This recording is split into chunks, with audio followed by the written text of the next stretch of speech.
গতকালকে ভারতের পররাষ্ট্রমন্ত্রী এস জয়শঙ্করের সাথে তারেক জিয়ার বৈঠকটি খুবই গুরুত্ব বহন করে। এখন অনেকেই বলতে পারে অনেক দেশের পররাষ্ট্র মন্ত্রীও তো ছিল তারেক জিয়ার সাথে বৈঠক করেছে। আরে ভাই, অনেক দেশের পররাষ্ট্রমন্ত্রী থাকা আর ভারতের পররাষ্ট্রমন্ত্রী জয়শঙ্কর থাকা অনেক পার্থক্য আছে। কারণ ভারতের সাথে এখন বাংলাদেশের সম্পর্কটা তেমন ভালো যাচ্ছে না। আর সবচেয়ে গুরুত্বপূর্ণ বিষয় হচ্ছে বিগত ১.৫ বছর ধরেই আমাদের বাংলাদেশের পররাষ্ট্র উপদেষ্টা তহিদ সাহেব এই ভারতের পররাষ্ট্রমন্ত্রী এস জয়শঙ্করের সাথে অনেকবার সাক্ষাৎ করতে চেয়েও সাক্ষাৎ পাননি, বরং ইগনোর করেছেন এস জয়শঙ্কর বাংলাদেশের পররাষ্ট্র উপদেষ্টাকে। শুধু তাই নয়, গতকালকে তারেক জিয়ার সাথে বৈঠকের পরেই ওনার কথা শেষ করে তিনি যে সামরিক বিমানে করে বাংলাদেশে এসেছে সেই সামরিক বিমানে করে আবার ভারতে চলে যান। ডক্টর ইউনূসের সাথে সাক্ষাৎ করেন, ওনাকে অ্যাভয়েড করেছে। তার মানে তারেক জিয়াকে কতটুকু গুরুত্ব দিয়েছে এস জয়শঙ্কর। এই গুরুত্ব দেওয়ার মানেটা কি? এই গুরুত্ব দেওয়ার মানেটা হচ্ছে, আমি আগেও অনেক ভিডিওতে বলেছি যে তারেক জিয়ার সাথে ভারতের একটি ডিল হয়েছে। ভারত গ্রিন সিগন্যাল দিয়েছে বিদায় তারেক জিয়া বাংলাদেশে আসতে পেরেছে এবং সেই মোতাবেকই কিন্তু তারেক জিয়া কাজ করে যাচ্ছে। তারেক জিয়া কিন্তু আওয়ামী লীগ নিয়ে শেখ হাসিনাকে নিয়ে উল্টাপাল্টা কোনো বক্তব্য দিচ্ছে না। যা উল্টাপাল্টা বক্তব্য দিচ্ছে বিএনপির কিছু নেতা এবং কিছু কর্মীরা। এবং গতকালকে যে বৈঠকটি হয়েছে জয়শঙ্করের সাথে, জয়শঙ্কর যে চিঠিটি দিয়েছে তারেক জিয়াকে মোদির বার্তা হিসেবে, সেটা নিয়ে অনেকে অনেক রকম বিশ্লেষণ করছে। আমিও সেটা নিয়ে কিছু আলোচনা করব। আশা করছি শেষ পর্যন্ত ভিডিওটি দেখবেন, সকল বিষয় ক্লিয়ার হয়ে যাবেন। প্রথমত, ওই চিঠির মধ্যে 100% সবচেয়ে যে ব্যাপারটা সকলেই জানে, ধারণাও করতে পারে যে কি লেখা থাকতে পারে। প্রথমত, দুঃখ প্রকাশ করেছে কি জন্য, যে ওনার মা সাবেক প্রধানমন্ত্রী খালেদা জিয়া মারা গিয়েছে সে কারণে। আর দ্বিতীয় কিছু হয়তো বা উল্লেখ করা আছে আগামীতে যে নির্বাচন হবে, নির্বাচনের পরবর্তী সময় কি কি হয়তোবা তারেক জিয়া করলে দেশের জন্য ভালো হবে এবং ইন্ডিয়ার সাথে সম্পর্ক অনেক ভালোভাবে স্থাপন হবে এবং বন্ধুত্বপূর্ণ সম্পর্ক রেখে বাংলাদেশ পরিচালনা করবে তারেক জিয়া। মোটামুটি সম্ভাব্য প্রধানমন্ত্রী আপনারা ধরে রাখতে পারেন তারেক জিয়া। কারণ যদি আগামীতে নির্বাচন হয়, পাতানো নির্বাচন বলে না, যে নির্বাচন, 100% তারেক জিয়াই প্রধানমন্ত্রী। যতই চেষ্টা করুক জামাত ইসলাম, সেনাবাহিনী সিন্ডিকেট এবং ডক্টর ইউনূস অংশ, তারেক জিয়াকে প্রধানমন্ত্রী হওয়া থেকে ঠেকানো সম্ভব না। কারণ ভারত এই পাতানো নির্বাচনকে বাধ্য হয়ে মূল সমর্থন দিচ্ছে। কারণ অনেক চেষ্টা করে দেখেছে আওয়ামী লীগকে এই নির্বাচনে রাখার জন্য, এবং তারেক জিয়ার সাথে হয়তো এই বিষয়ে আলোচনা হয়েছে যে আওয়ামী লীগকে এই নির্বাচনে রাখা যায় কিনা, এবং ডক্টর সরকারের উপর প্রেশার ক্রিয়েট করে আওয়ামী লীগের উপর যে নিষেধাজ্ঞা দেওয়া হয়েছে সেটাও তুলে ফেলা যায় কিনা। অনেক চেষ্টার পরেও ডক্টর সরকার আওয়ামী লীগের উপর যে নিষেধাজ্ঞা আছে কার্যক্রমে ওটা তুলে নেয়, এবং বিএনপিও এই নির্বাচনে অন্তত রাজি হচ্ছে না যে আওয়ামী লীগ নির্বাচনে অংশগ্রহণ করুক। কারণ এটা ক্লিন ফিল্ড চাচ্ছে বিএনপি, যাতে আরামসে এবার ক্ষমতায় আসতে পারে এবং পরবর্তী সময় ক্ষমতায় আসার পর আওয়ামী লীগের উপর যে কার্যক্রম নিষেধাজ্ঞা দেওয়া হয়েছে সেটা তারেক জিয়া তুলে নিবে এবং আওয়ামী লীগকে আস্তে আস্তে রাজনীতি করার সুযোগ করে দিবে। এটা ইন্ডিয়াকে মোটামুটি আশ্বস্ত করেছে। কিন্তু আশ্বস্ত করা আর ক্ষমতায় বসে যাওয়ার পর সত্যিকারে কাজটা প্রতিফলিত করার মধ্যে পার্থক্য আছে। এখন সবচেয়ে বড় বিষয় হচ্ছে যে সত্যি সত্যি যদি পাতা নির্বাচনের ফলে তারেক জিয়া প্রধানমন্ত্রী হয়ে যায়, তিনি কি ভারতের সাথে যে বন্ধুত্বপূর্ণ সম্পর্ক দেখাচ্ছে, ভারতের সাথে যে কথাগুলো হয়েছে, যে শর্তগুলো মেনেছে তারেক জিয়া, সে অনুযায়ী কি আওয়ামী লীগের কার্যক্রম তুলে নিবে এবং ভারতের সাথে বন্ধুত্বপূর্ণ আচরণ করবে? তিনি কি পাকিস্তান পন্থী থেকে ছেড়ে এসে ভারতপন্থী হবে? অনেকগুলো প্রশ্ন আমাদের মনে দাগ কাটছে। কিন্তু যতক্ষণ পর্যন্ত নির্বাচন হবে না, তারেক জিয়া প্রধানমন্ত্রী চেয়ারে বসবে না, বিএনপি ক্ষমতায় আসবে না, ওনার আচরণ না দেখা পর্যন্ত আমরা বুঝতে পারবো না। কিন্তু তিনি যদি এখন ভারতের সাথে একটি ভালো সম্পর্ক রেখে একেবারে পাকিস্তানের উপর ঢলে না পড়ে যায়, তাহলে কিন্তু বাংলাদেশের জন্য ভালো হবে, বাংলাদেশের আগামী রাজনীতির জন্য ভালো হবে। কারণ আওয়ামী লীগও রাজনীতিতে ফিরতে পারবে এবং বিএনপিও রাজনীতিতে থাকবে, একটি গণতান্ত্রিক পরিবেশ ফিরে আসবে। অন্তত তখন 5টা বছর আরামসে এই বিএনপি দেশটা পরিচালনা করতে পারবে। এর পরবর্তী সময় একটি নির্দলীয় তত্ত্বাবধায়ক সরকারের আন্ডারে 5 বছর পর আওয়ামী লীগ সহ অন্যান্য সকল দলের অংশগ্রহণ একটি সুষ্ঠু নিরপেক্ষ নির্বাচন হবে। সেই নির্বাচনে বিএনপি আসুক, আওয়ামী লীগ আসুক, যে আসুক, আমরা সকলে মেনে নিব, জনগণের ভোটেই আসবে। এই একটা পরিবেশ একমাত্র আনতে পারে এই তারেক জিয়া, যদি পাতা নির্বাচন করে প্রধানমন্ত্রী হওয়ার পরে ইন্ডিয়া যে সকল শর্তগুলো দিয়েছে সে সকল শর্তগুলো মেনে নেয় এবং আওয়ামী লীগের সাথে একটি ভালো সম্পর্ক গড়ে তোলে। একেবারে ধরম মহরম সম্পর্ক হবে না, কারণ বিএনপি আমাদের প্রতিদ্বন্দ্বী রাজনৈতিক, আবার বিএনপি রাজনৈতিক প্রতিদ্বন্দ্বী হচ্ছে আওয়ামী লীগ। সে বিষয়ে মাথায় রেখে একেবারে ধরম মহরম না হলেও অন্তত একটি গণতান্ত্রিক পরিবেশ তো ফিরিয়ে আনতে হবে। দেশের মানুষের কথা চিন্তা করে, আগামী প্রজন্মের কথা চিন্তা করে। তাই তারেক জিয়ার হাতে অনেক কিছুই ছেড়ে দিয়েছে ইন্ডিয়া। এই হচ্ছে যে মেইন সারমর্ম। এখন বাকিটা আপনারা আপনাদের মতো করে বুঝে নেন।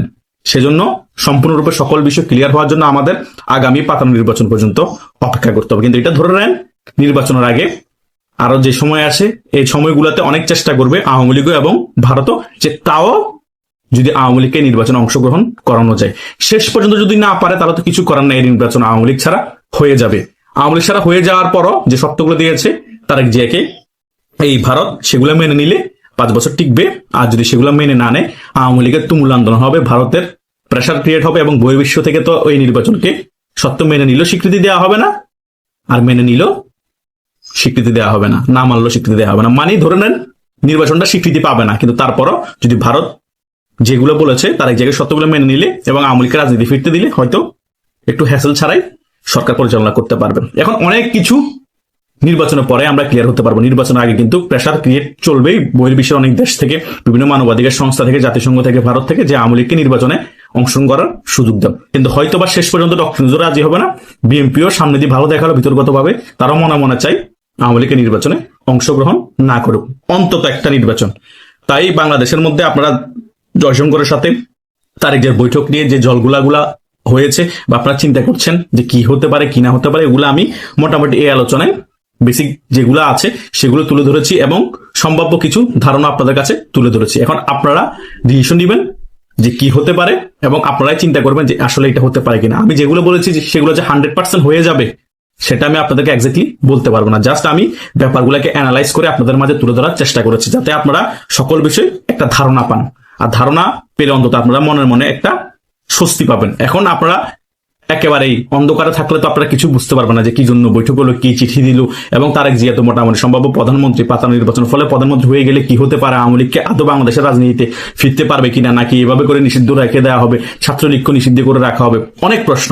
সেই কারণে আপনাদের প্রশ্নের উত্তর দেওয়ার জন্যই আমি এই বিশ্লেষণগুলো করেছি। এখন আপনাদের সকল প্রশ্নের উত্তর এই ভিডিওর মধ্যে আশা করছি পেয়ে গেছেন। বেগম খালেদা জিয়ার জানা যায় ভারতের পররাষ্ট্রমন্ত্রী সুব্রমণিয়াম জয়শঙ্করের যাওয়া, যাদের সঙ্গে তার দেখা হলো এবং যাদের সঙ্গে তিনি দেখা করলেন না, এবং যেভাবে মাত্র ঘন্টা চারেকের মধ্যে তড়িঘড়ি করে ফিরে এলেন দেশে, সব মিলিয়ে একটা প্রবল ঔৎসুক্য এবং একই সঙ্গে জল্পনার জন্ম দিয়েছে দেশে বিদেশে সর্বত্র। এই বিষয়টি নিয়ে এখনকার আলোচনা। বাংলাদেশের সঙ্গে বর্তমান সম্পর্কের প্রেক্ষিতে বেগম জিয়ার জানা যায় কেন জয়শঙ্করের মতো উঁচু দরের একজন মন্ত্রী গেলেন। গতকাল 31শে ডিসেম্বর ঢাকায় অনুষ্ঠিত বেগম খালেদা জিয়ার জানা যায় দক্ষিণ এশিয়ার বেশ কয়েকটি দেশ উচ্চ পর্যায়ের প্রতিনিধি পাঠায়। এই দেশগুলোর মধ্যে আছে ভারত, পাকিস্তান, নেপাল, ভুটান, শ্রীলঙ্কা, মালদ্বীপ। অন্যান্য দেশ যেমন চীন, আমেরিকা যুক্তরাষ্ট্র, যুক্তরাজ্য, ইউরোপীয় ইউনিয়ন ইত্যাদি তাদের ঢাকায় নিযুক্ত রাষ্ট্রদূতের মাধ্যমে প্রতিনিধিত্ব করেছে এই জানা যায়। লক্ষণীয় বিষয় হলো চীন বাংলাদেশের সবচেয়ে বড় বাণিজ্য পার্টনার, যে শুধু তাই নয়, বাংলাদেশ সেনাবাহিনীর সামরিক হাতিয়ারের সবচেয়ে বড় বিক্রেতা তারা কিন্তু চীন থেকে কিন্তু কোনো মন্ত্রী পাঠানো হয়নি। ঢাকার চীনা রাষ্ট্রদূত কেবল ছিলেন জানা যায়, এবং একইভাবে আমেরিকা যুক্তরাষ্ট্রের পক্ষ থেকেও কোনো বিশেষ প্রতিনিধিকে পাঠানো হয়নি। আন্তর্জাতিক রাজনীতিকদের কাছে তাই জয়শঙ্করের যাওয়াটা খুব গুরুত্বপূর্ণ মনে হয়েছে। এইসব আপাতভাবে ছোট ছোট ব্যাপার কিন্তু বুঝিয়ে দেয় কূটনীতি কিভাবে চলছে ও কোন পথে চলছে। চীনের কথায় আসি, কোন দেশে কে ক্ষমতায় আছে বা থাকবে, চীন সেটা এটা নিয়ে কখনো তেমন মাথা ঘামায় না। তেমন কেন বলবো, আদৌ মাথা ঘামায় না। যেই থাকুক ক্ষমতায়, চীন তার সঙ্গেই বাণিজ্য করবে। বাণিজ্যের প্রয়োজন বুঝে যতটুকু দরকার চীন ততটুকু ঘনিষ্ঠতা করবে।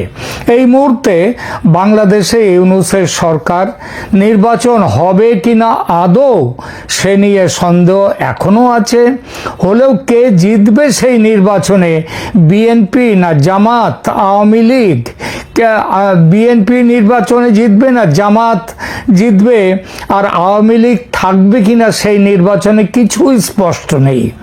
এই অবস্থায় বিশেষ কারো দিকে ঝুঁকে পড়ে বা বেশি গুরুত্ব দিয়ে চীন ইউনূসের বিরাগ ভাজন হতে চায় না। এই দেখুন না, হাসিনার আমলে চীন বাংলাদেশের সবচেয়ে বড় বাণিজ্য পার্টনার, কিন্তু হাসিনার পতনের ব্যাপারে, মার্কিনী ষড়যন্ত্রের বিরুদ্ধে নির্বাচনের ব্যাপারে একটি কথা কি বলেছে কখনো? না। অথচ বর্তমানের ব্যবসার কথা মাথায় রেখে নিজেদের বিশেষ বিমান পাঠিয়ে ইউনূসকে কয়েক মাস আগে ঢাকা থেকে চীন নিয়ে যাওয়া হয়েছিল, মনে আছে নিশ্চয়ই সে কথা।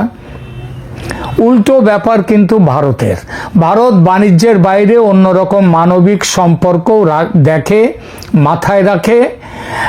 দলাই লামা এবং কয়েক লক্ষ তিব্বতীকে ভারত আশ্রয় দিয়েছে বিশেষ কোনো রাজনৈতিক উদ্দেশ্যে নয়, একান্তই মানবিক কারণে। আজ যে শেখ হাসিনা এবং তার সমর্থকদের একটা অংশ ভারত যে তাদের আশ্রয় দিয়েছে সেটাও মানবিক কারণে।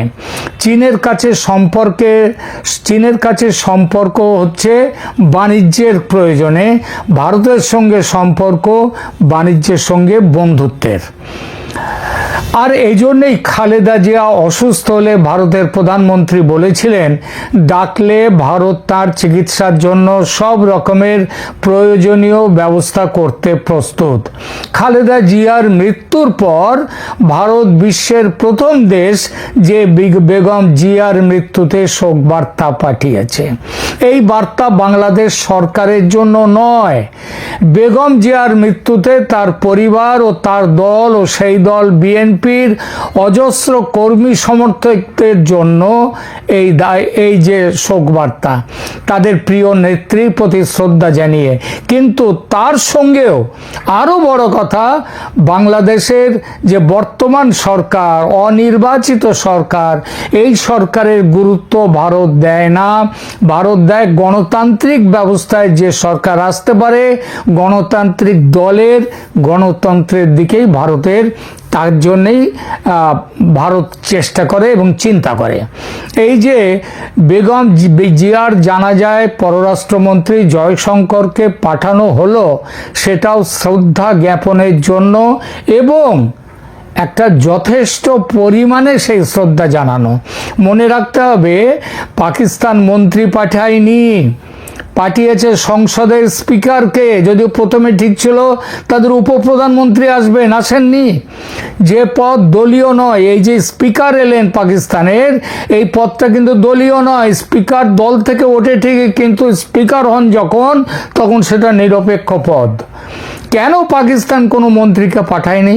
তার সম্ভাব্য কারণ, বড় কোনো মন্ত্রী পাঠালে ইউনূস এবং জামাত যাতে বিষয়টিকে বিএনপির প্রতি বেশি নেক নজর দেয়া, এটা মনে না করার সুযোগ পায়, তার জন্যই কোনো মন্ত্রী আসেনি।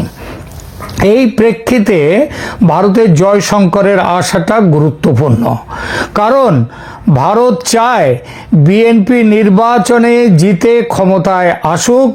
তাই জয়শঙ্করের ঢাকা যাওয়া ইউনূসের সঙ্গে সম্পর্ক রক্ষা করা আদৌ নয়, বিএনপির সঙ্গে সম্পর্ক জোরালো করা।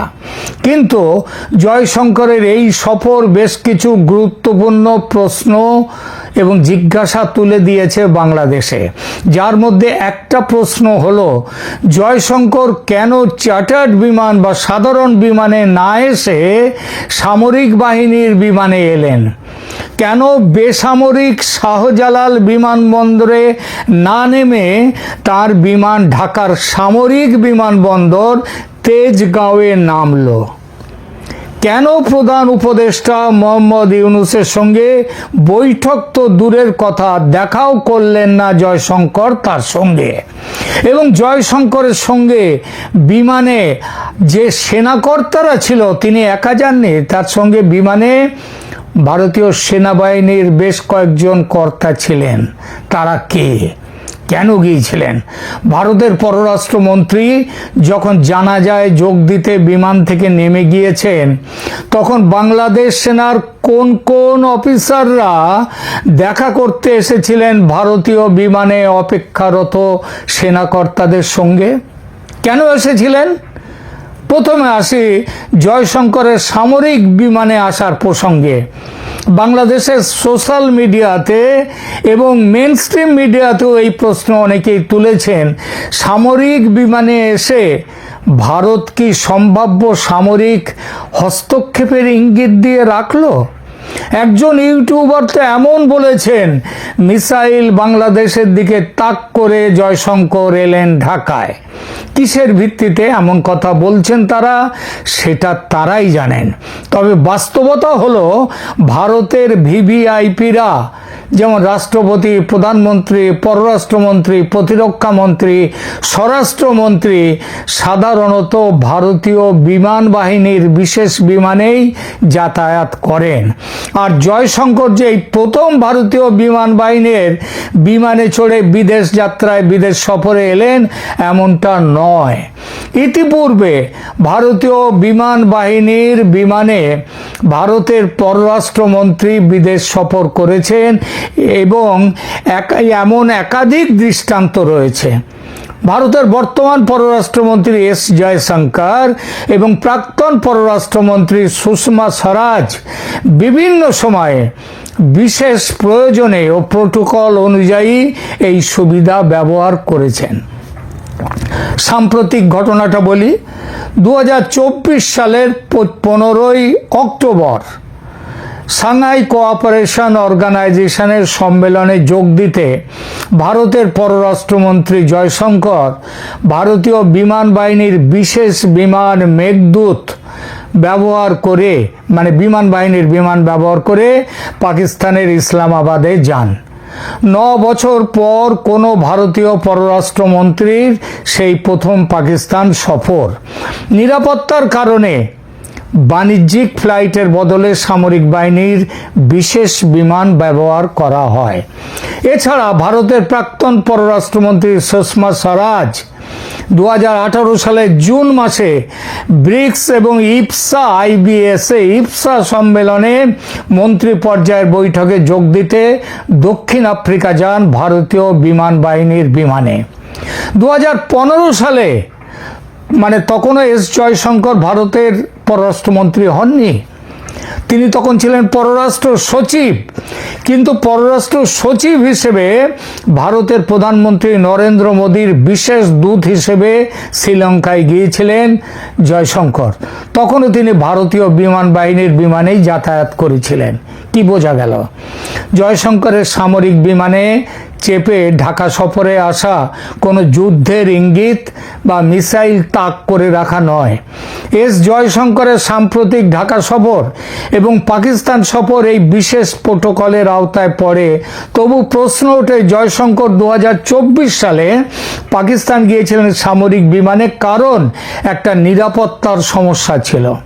বর্তমানে বাংলাদেশেও যে তার নিরাপত্তার সমস্যা পাকিস্তানের চেয়ে বেশি কম নয়, সেটা কেউ আশা করি অস্বীকার করবেন না।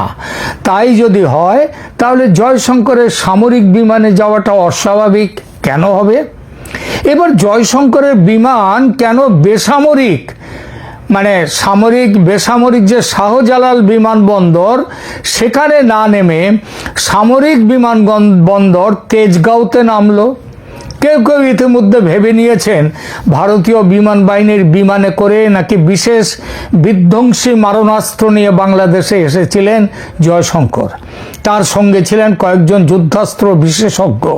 তারা বাংলাদেশের ভারতপন্থী সেনা অফিসারদের হাতে সেই সব যুদ্ধাস্ত্র নাকি দিয়ে গেছেন। সেজন্যই নাকি তেজগাঁও বিমানবন্দরে অবতরণ করা। বাংলাদেশের সরকারি তথ্য কি বলছে? বাংলাদেশের সরকারি তথ্য বলছে যে ভারতের পররাষ্ট্রমন্ত্রী এস জয়শঙ্কর হজরত শাহজালাল আন্তর্জাতিক বিমানবন্দরেই অবতরণ করেছেন। তাহলেও একাধিক সূত্র নিশ্চিত করেছে যে জয়শঙ্করের বিশেষ বিমানটি 31 ডিসেম্বর সকাল 11:30 নাগাদ তেজগাঁও বিমানবন্দরে এসেই অবতরণ করে। সামরিক বিমান অবতরণের প্রোটোকল অনুযায়ী ভারতীয় বিমান বাহিনীর বিমানের নামার কথা তেজগাঁওতেই, সেটা শাহজালাল এয়ারপোর্টে নামার কথা নয়।